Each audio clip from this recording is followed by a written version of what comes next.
मराठा आंदोलक मनोज जरांगे ने राजस्व मंत्री चंद्रशेखर बावनकुले को लेकर व्यंग्यात्मक टिप्पणी के रूप में मजाक उड़ाया था। ऐसे में जरांगे की लगातार हो रही आलोचना का राजस्व मंत्री चंद्रशेखर बावनकुले ने आखिरकार जवाब दिए हैं। इस दौरान बावनकुले भावुक नजर आए और उनकी आंखों से आंसू छलक पड़े। मनोज जरांगे की आलोचना को लेकर चंद्रशेखर बावनकुले से सवाल किया गया तो उन्होंने कहा कि अगर मेरे मजाक उड़ाकर या मेरी आलोचना करके उन्हें खुशी मिलती है तो उन्हें खुशी लेने दे। मैं इस पर कुछ नहीं कहूंगा, लेकिन मेरे घर में मेरी पत्नी, पोता, पिता, बच्चे और बहन सहित परिवार है। इन बातों से उन्हें भी काफ़ी तकलीफ होती है। अगर मेरी आलोचना करने से उन्हें न्याय मिलने वाला है तो वे मेरा जितना चाहे मजाक उड़ाए। ये कहते हुए बावनकुले भावुक हो गए और उनकी आंखों से आंसू झलक आए। काय प्राणी आहे हो? अरे बाप, मराठ्यांचा वाटोळ करतो प्राणी। तुम्ही ती बाहुबली पिक्चर बघितला ना? त्याच्यात एक कल्की आहे बघा, कल्की डिंबा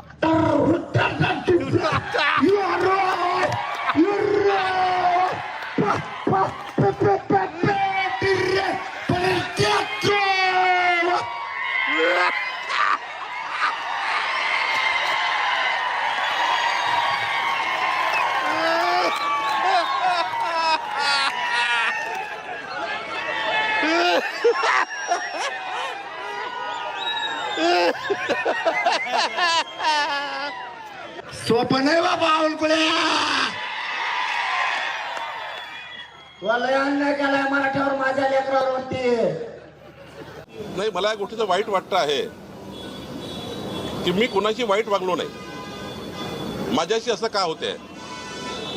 नक्की मनामध्ये खंत आहे, पण आता आम्ही सरकारमध्ये आहोत। सरकारमध्ये पेशन्स, संयम असला पाहिजे। सरकारी पक्षाच्या लोकांनी संयमाने वागलं पाहिजे।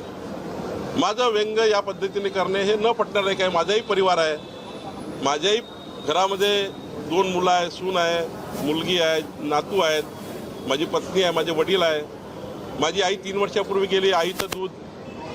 अशा वेळी मात्र ठीक आहे, कुणाला वाटतं चांगलं तर त्यांनी केलं।